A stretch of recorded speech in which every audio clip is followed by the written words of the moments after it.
Hi there, and welcome to another episode of Community Conversations. We're happy you can join us today, and we're extra happy to have the guests that we're joined with today. You know, anybody who's been watching the news lately knows that education has been in a bit of a crisis, and that students certainly since the pandemic, but even since long before, have had a very difficult journey to take in their attempts to get an education. Now imagine doing that when you're new to this country, when you're a refugee to this country, and what that journey might be like. Today's guest, we've got somebody here who's recognized that as an issue and has got a group together called the New American Scholars, which is addressing some of the challenges that the refugee population faces. So I'm pleased to be joined by Riyah Patel. Hi there, welcome. Thank you so much. Thank you for being here. And why don't you just introduce yourself first? It seems like you might be a student yourself. I am. Excellent. And where do you go to school? I go to Phillips Exeter Academy. I'm a rising junior. I am 16 years old, and I started New American Scholars almost a year ago now when I was 15. Wow. And what is New American Scholars? So New American Scholars is a nonprofit group that is dedicated to advancing the education of refugee children. We want to ease the educational and social move here to our country and do this through peer-to-peer education that is highly personalized to help best cater to our students. We use our peer-to-peer program so we can build trust, confidence, and a sense of belonging and community within our students so that they feel like they belong here in New Hampshire. Excellent. And so peer-to-peer, what does that mean? So we use students of similar age to teach our, we use peers, of similar age to teach our students to sort of form friendships and bonds. There's a lot of, due to the nature of refugee camps and the traumatic experience they had on their way here, there is obviously a sort of innate fear of adults, and for good reason.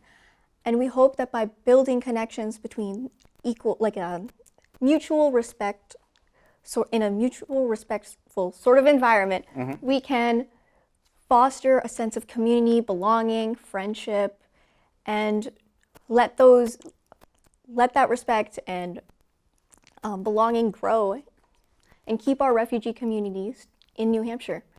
All right. So, well, how did this idea come about? So this idea really came about, I want to say around the fall of 2020 is when it really started. I was enrolling in Phillips Exeter Academy in the midst of the COVID pandemic and the lockdown. That's rough. Going to a new school, meeting new people, and feeling disconnected from my fellow students, teachers. It really was a new and alien experience. It was hard for me to get to know my peers and find support during those times. At the end of 2021, the 2020-2021 school year, that was my freshman year, I expressed these frustrations to my mom. So my mom is an immigrant. She came here from India when she was 5, and she had felt the same way that I had during the COVID pandemic. She felt isolated, communication barriers really prevented her from asking for help when she needed it. And together we sort of realized that our mirrored experiences paint a bigger picture and pose a bigger question of how are refugee students faring with all of these pre-existing barriers and now COVID added to it. How are they doing through school and during online schooling? And so I reached out to local organizations to see if I could meet with some of these kids and sort of assess and see how I could help. And I did. All through that summer of 2021, I tutored kids at the Concord Public Library from 9 a.m. to 2 p.m., Monday through Fridays. By the end of the summer, I had tutored 11 kids. I didn't have any help, so we put them into small groups, so based on level and not age.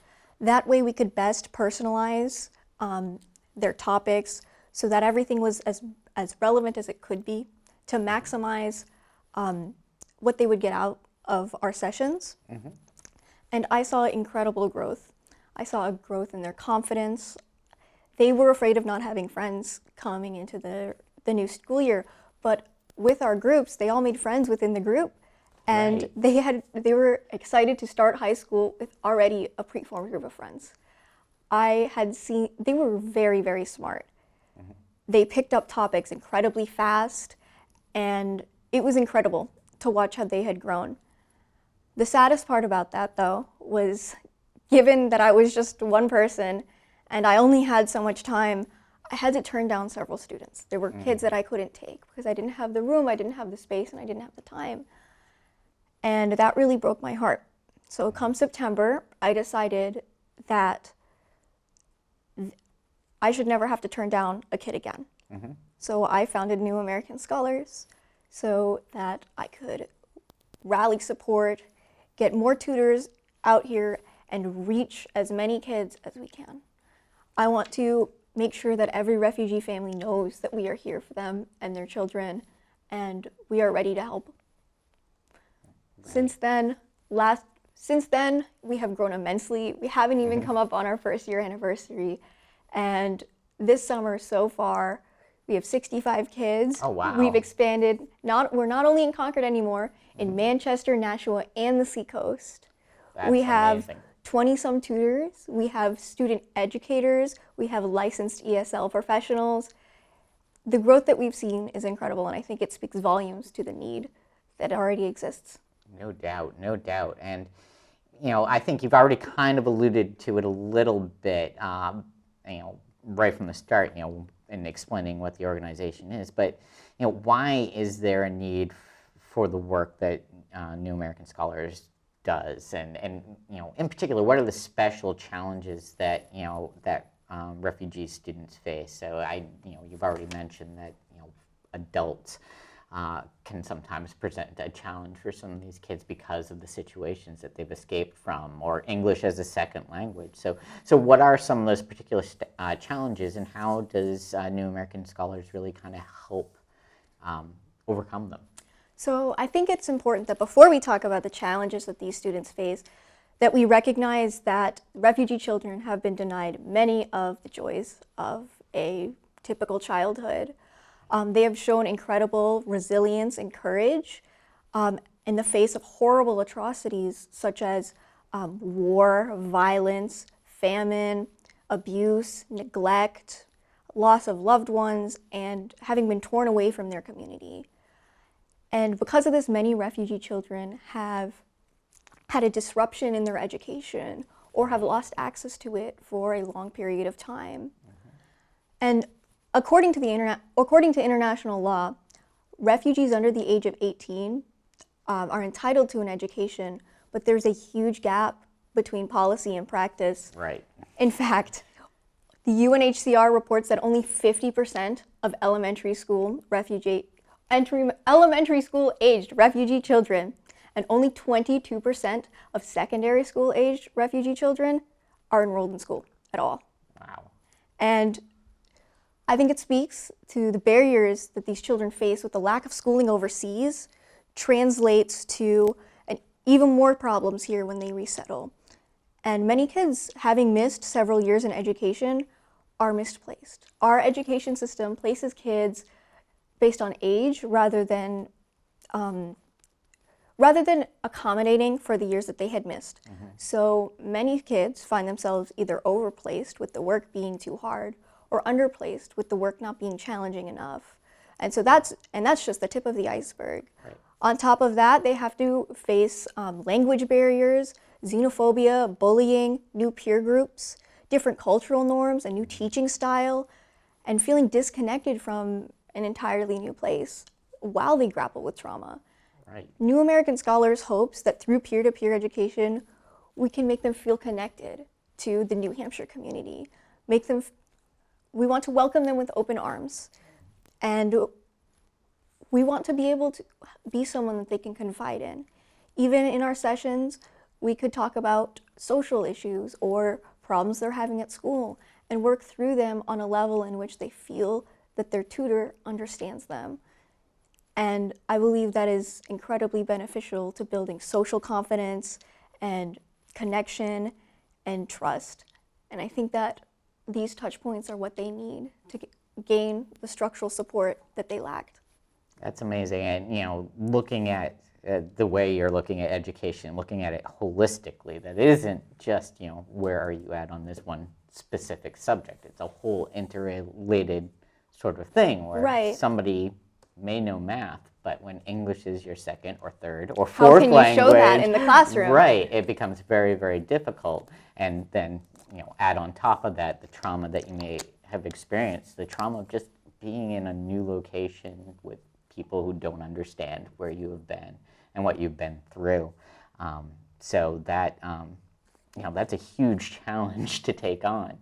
But I imagine you see some success, and you've already alluded to that in, you're talking about those first 11 kids. But what are, give me one or a couple of your favorite success stories so far. There are many. But one that stands out to me in particular is the story of 7-year-old Brenda. She and I were working together, and she was drawing a picture of her and her family using crayons and markers. It was absolutely adorable. But when it was time to clean up, she was asked to write her name on the paper. And as I peered over her shoulder, I noticed that not only was she writing her letters backwards, but she was writing her words right to left. And so it gave me a bit of pause, made me wonder, has this gone undetected in the classroom? Had anybody really noticed this? So I sat down with her and I began to go through the alphabet. At first she was a little embarrassed. She had a fear of being judged by the kids next to her, but that fear very quickly dissipated. And it only took us 10 minutes, and she had written the alphabet perfectly on her own. Incredible. And so I asked her to write her name again, and this time she did it perfectly. And she was so excited. Her eyes lit up. She had the biggest grin on her face. She was practically bouncing up and down. And she was so enthralled that she took her piece of paper, grabbed another marker, and began writing her mom's name, and then her dad's, and then the names of her brothers, her sisters, her friends, her teachers, her neighbors, neighbors' pets, anyone she knew. And the next thing you know, her whole paper is filled with names in every margin. You could barely see the picture. And that just really, to me, drove home the importance of the work that we did, we're doing. Something seemingly so small can have such a large impact on a child's life. And it was amazing. I was quite literally speechless. Yeah, no doubt. You might have created the next novelist if she's filling out a whole page. But that's, that peer-to-peer sort of thing and people building up confidence, that seems to be a real driving force behind what you do, is that kind of a correct sort That is of look true. at things. We see, like you had mentioned before, not being able to prove that you know the math in the classroom due to English barriers, it often makes them feel less confident in themselves, that I'm just not smart enough, or I am just not adequate enough, or I'm not good enough to be a good student. And it's honestly heartbreaking, because when you do sit down and you break through some of these barriers, you realize how quickly they pick up subjects, how smart they are, but they had never been really given the chance to prove it due to pre-existing barriers. And it is honestly an honor to be able to be a person in their lives to build up their confidence. No doubt about it. So, as this new school year approaches, and obviously you're going to be heading back to school, but what's next for the organization? We've heard quite a bit about the experience over the summer here, but what's coming up for the organization as school gets underway? So we've had a very busy summer, but we're just wrapping up our summer program, and we're wrapping up our New American Scholars Intensive program. So in September, we're going to be launching the Study Buddy program, where a refugee student is paired up with a peer or near peer mentor who will support them throughout the academic school year.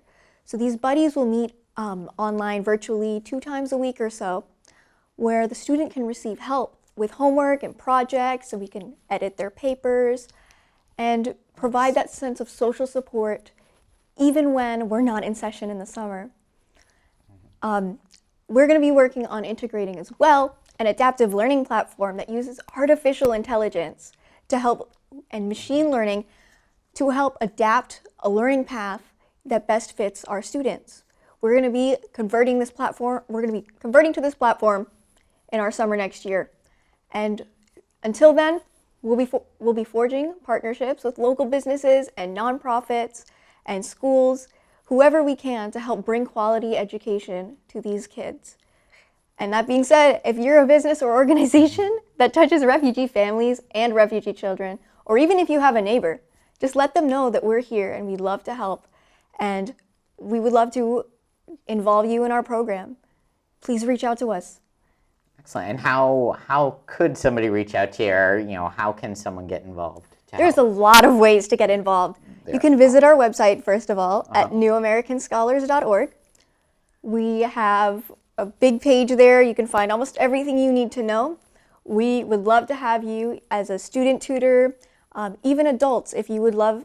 We're putting together a teacher board to help aid our tutors in creating a better education structure and a better holistic scope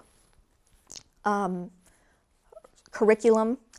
And we would love your help. We need drivers, we need space, of course. Any way you can help. I've learned that's a very important thing, that especially when you're meeting peer groups that, say, for example, in Concord here, that a lot of refugee students live up on the heights, but the library is downtown if the Heights branch isn't open. So drivers. Yeah, I do agree. That was also a struggle we had last summer. Really? Yes, I think there's always been a shortage of drivers. No doubt, but it sounds like there's a lot of different opportunities. There's so many ways that anyone can help, and everything counts. I mean, seeing the impact that you make is very powerful, and I think that it takes all of us to build a strong community. It takes all of us to make them feel like they are welcomed here in New Hampshire with open arms. Excellent. I think those are some really good words to close by. So, Riyah, thank you so much for joining us today. We really appreciate it. And what was that website one more time? newamericanscholars.org. Excellent. Thank you so much for having me. I really appreciate the time to be able to talk about the work that we do and the importance of refugee education here in New Hampshire. No doubt. And I think Concord is very, very proud of being an open community and of our refugee community. And we're so excited to have so many refugees here and all the ways that they basically make our community better. They really do. So thank you so much for what you do. Good luck at the school year. Thank you. Good luck to all your students, all your peers for their school year. We wish you lots of success. And of course, we'd love to hear from you again at some point to see how things are going and how the program is expanding.